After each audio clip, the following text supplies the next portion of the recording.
menyampaikan beberapa hal dalam video ini. Saya akan sampaikan secara lisan dan dalam hati untuk dalam yang kerja. Terima kasih ya mulia. Yang pertama-tama seperti saya sudah pernah saya sampaikan di pemeriksaan terdakwa yang lalu, saya mengambil kesalahan.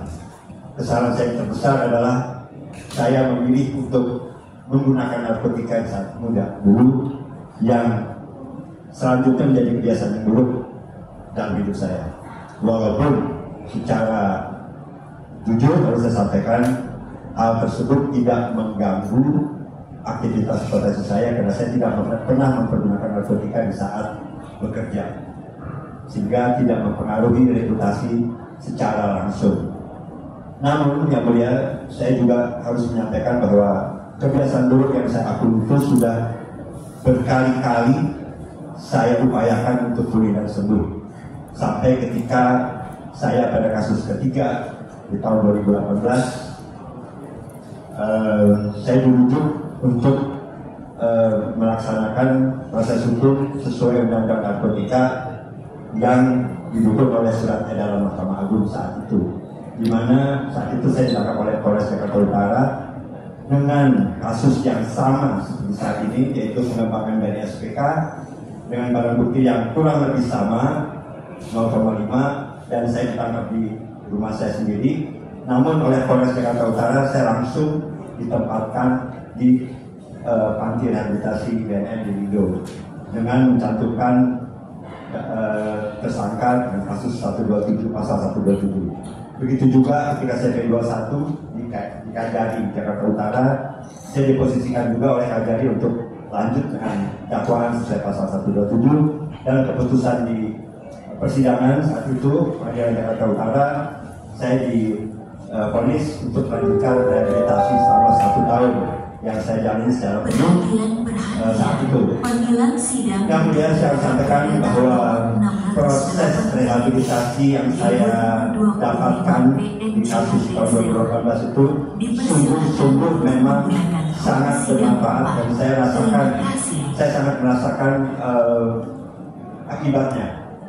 Saat itu di tahun 2018 saya boleh dikatakan terbebas secara sebagai pengguna aktif. Saya tidak lagi menggunakan secara aktif. Namun sebagai manusia, seperti saya pernah sampaikan di pemeriksaan terdakwa, bahwa saya memiliki kelemahan yang mulia. Saya akui saya memiliki kelemahan di mana saya sesekali tergelincir di saat saya mendapat gangguan tekanan psikis, saya tergelincir dan menggunakannya lagi. Oleh karena itu yang mulia, saya hanya ingin menyampaikan dari lubuk hati ke dalam bahwa saya akan menerima putusan pengadilan dalam kasus hukum saya kali ini. Saya percaya bahwa apapun keputusan hukum yang akan saya terima sebagai sanksi adalah insya Allah merupakan kehendak Allah yang memberi saya kesempatan dan peluang sekali lagi untuk saya bisa memperbaiki diri, introspeksi dan merehabilitasi diri untuk lebih sempurna, sehingga saya bisa kembali ke masyarakat, ke keluarga, ke profesi yang saya tekuni, untuk melanjutkan hidup sebagai manusia yang lebih sempurna lahir dan batin, dan terbebas dari kebiasaan buruk saya yang sudah menjadi kebiasaan yang buruk selama ini. Yang mulia, saya ingin minta maaf, izinkan saya memohon maaf kepada keluarga saya, kepada ibu saya yang masih ada, kemudian juga kepada keluarga saya, istri saya, anak-anak saya, keluarga besar, juga masyarakat luas, khususnya masyarakat Muslim Indonesia, di mana saya berprofesi di industri Muslim Indonesia. Saya ingin menyampaikan permohonan maaf, saya menyesali segala perbuatan saya selama ini sepanjang hidup, dan insya Allah saya diberikan kesempatan dan peluang untuk memperbaiki diri, dan saya berjanji juga di hadapan majelis bahwa ini akan menjadi kali yang terakhir bagi saya untuk tetap melakukan kebiasaan buruk yang mungkin menjadi kebiasaan buruk yang telah berada. Panggilan sidang untuk kemudian saya ingin mengucapkan juga terima kasih kepada semua pihak semenjak dari Polres Jakarta Selatan, Kajari Jakarta Selatan, penasihat hukum saya, tim, dan juga tentunya kepada majelis persidangan Pengadilan Negeri Jakarta Selatan yang telah membantu saya selama proses hukum ini, yang saya rasakan sangat amat membantu saya. Saya merasa bahwa selama proses penahanan saya juga telah dibuka pikiran saya. Saya menyesali perbuatan saya. Namun saya berharap andai kata saya diberi kesempatan lagi, saya akan memperbaiki diri saya dan kehidupan saya di masa mendatang. Mengingat usia saya yang sudah 26 tahun dan saya masih menjadi tulang punggung keluarga, menghidupi keluarga saya. Saya ingin diberi kesempatan lagi agar saya punya kesempatan dan peluang untuk bisa kembali ke masyarakat dalam keutuhan manusia yang lebih sempurna, sehat lahir batin, dan tetap berpikiran positif. Dan insya Allah tetap menerima anugerah Tuhan yang terbesar bagi saya, yaitu musik, dan saya ingin tetap berkarya di musik Indonesia. Demikian, kemudian insya Allah barokallah rabbul alamin, insya Allah Tuhan yang Maha Kuasa memberi berkah dan rahmatnya dan ridhonya bagi saya. Saya ucapkan sekali terima kasih. Wabillahi taufiq wal hidayah. Assalamualaikum warahmatullahi wabarakatuh.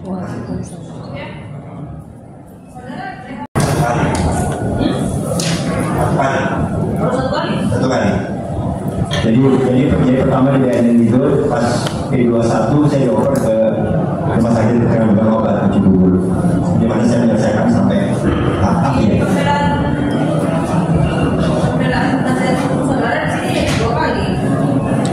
Dua kali maksudnya mungkin dua. Satu di Do, satu di. Iya, itu punya kayak 21-nya yang mulia. Jadi RSKO, rumah sakit Kerabat Obat.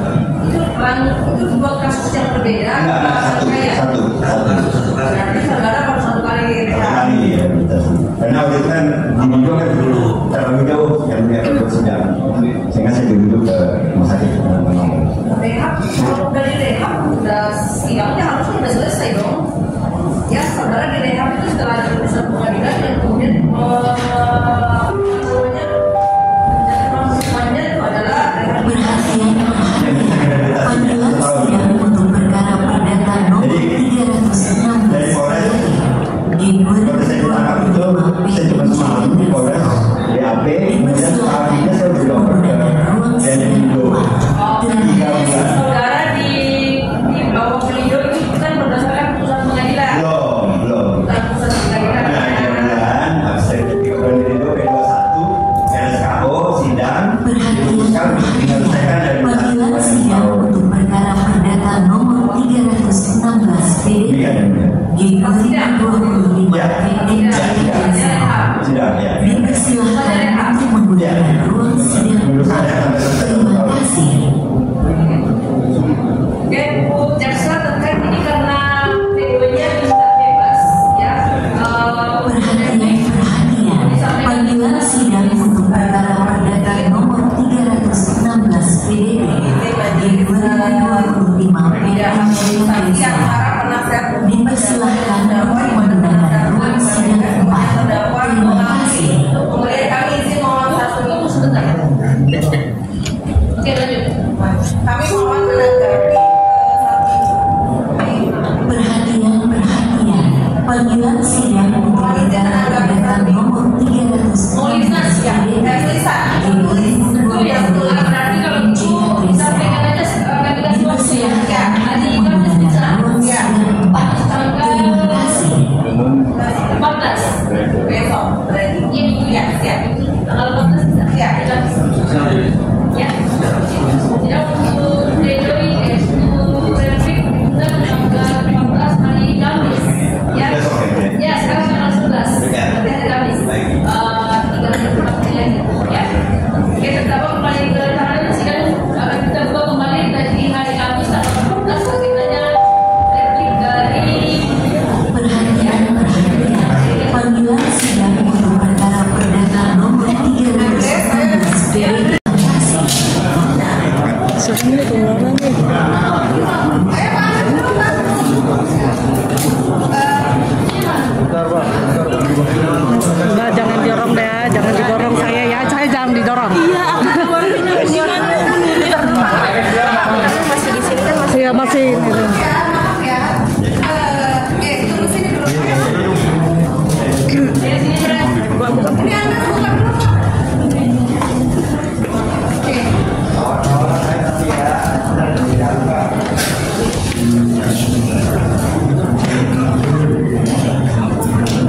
pengacara sudah disampaikan secara resmi, yaitu kita menuntut bebas terhadap Faris RM karena pasal-pasal yang dituduhkan adalah pengedar, tapi dia kan hanya pengguna. Makanya kita menuntut dia, kita meminta membela dia supaya dia bebas. Kemudian kalau nggak bebas, kita mohon majelis supaya menghukum dia dengan cara direhabilitasi. Jadi ada permohonan supaya dia direhabilitasi untuk nanti yang kedua kalinya. Tadi kan sudah dibedah sama-sama dengan majelis hakim, yaitu rehabilitasinya adalah baru 1 kali. Begitu. Di perkara yang ketiga, ini perkara yang keempat ini kita memohon rehabilitasi yang kedua kalinya. Memang dalam ilmu rehabilitasi ada diberikan kesempatan sampai 3 kali untuk direhab. Begitu. Tadi kan baru sekali. Ini mudah-mudahan kali kedua dikabulkan oleh hakim sebagai rehabilitasi yang kedua. Jadi itu yang kita mohonkan tadi, dan hakim juga sudah membedah tadi dalam persidangan soal rehabilitasi. Hakim menanyakan juga kepada saudara Faris RM, rehabilitasinya keberapa tadi? Baru 1 kali. Dijelaskan, oh ya baru 1 kali, berarti ada kemungkinan rehabilitasi kedua. Gitu. Jadi masih ada kesempatan 2 kali lagi rehabilitasi. Itu yang kemudian dibedah tadi kan. Harapannya hakim kemudian lebih kemudian condong kepada rehabilitasi dan bukan kepada penghukuman. Gitu. Itu yang diharapkan. Tapi tadi karena kami meminta supaya beliau bebas dari jeratan pasal, akhirnya hakim meminta supaya penuntut umum bagaimana, mau ada replik nggak secara lisan atau tulisan? Jawabnya ada replik, artinya jawaban terhadap pledoi itu di hari Kamis nanti tanggal 14 secara tertulis, gitu ya. Tapi dari Om Faris sendiri seperti apa tadi Om Faris tadi sudah juga melakukan pledoi secara lisan. Dia menyatakan permintaan maaf yang sebesar-besarnya, yang pertama kepada semua masyarakat, kepada keluarga, kepada majelis hakim, dan kepada semua yang hadir di persidangan, terhadap teman-teman media juga tadi dia sampaikan secara dalam hati tadi terhadap media kan. Begitu. Yang kedua, dia menyesali perbuatannya. Yang ketiga, dia menyatakan kapok atau tobat dan dia tidak akan melakukan perbuatan ini lagi, dan katanya ini adalah yang terakhir kalinya dia menggunakan narkoba dalam perkara ini. Kedepannya dia tidak akan lagi menggunakan narkotika. Dia akan fokus untuk kemudian bertanggung jawab terhadap keluarganya lagi, mencari nafkah, dan yang terakhir dia akan kembali berkreativitas sebagai musisi, pencipta lagu, komposer, dan nyanyi bukan ya? Ya udahlah itu dah tadi ya.